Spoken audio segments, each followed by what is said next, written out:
Mame ma wo ache na me ma wo akwaba emra Adom TV so ene memneda anopai ene ye bobo so me de toso edunson e won fempimie no ene aduonumie mu na no nwotwe bosei na yetenase a eye nsem a akoso de yedimu nkomo aka ho asem na wotwe ni mu ena ye yibi ebeto so e wona wotwe dwumadie so na yedimu nkomo ede emawo na ene enkomo a ye behwe na wotwe ni mu nyina semba ko a ade ahim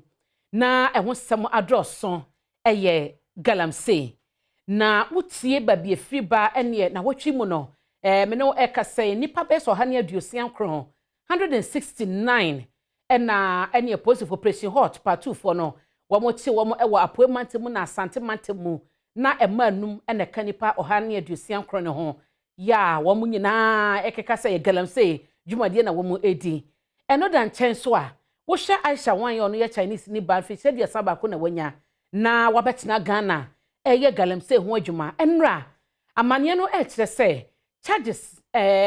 attorney general abomode wasakra ne charges a odebo no nimu edi bia beka ho mebobo so edi ama na ya hye se de ho asem etie ene okwa western north mpotem won so a galamsey nya de kuma nkrofo fie pa ne wo modem wo tu galamsey amana ne monka edida honom no ama ebi sase edien na ekoso galamsey kunu a abano edisi nani so no anopai na wotwe dwumadie asema yebisa no ene se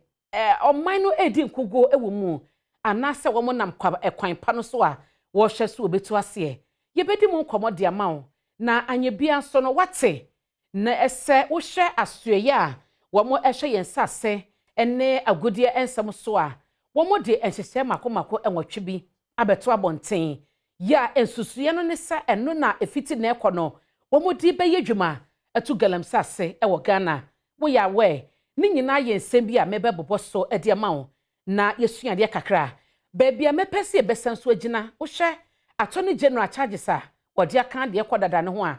wo se Aisha wan wura wo san be wura Ghana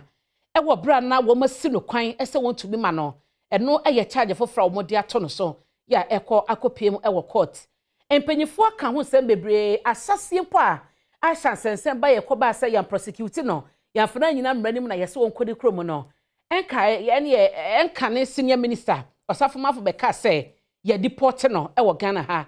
na wotwe yemu amampani beka so no krompo no onye hwompo ese awura ne krompo no omu deport no na kojo ponkroma information minister ebeka se ono kra na ya repatriate no na ye be repatriation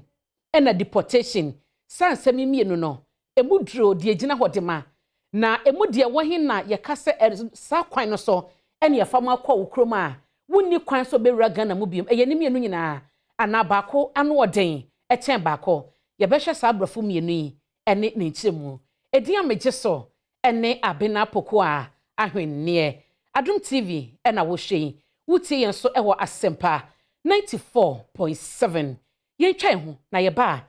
mabedwafo ameniom edi dwuma no pai meda wo madi edi akireo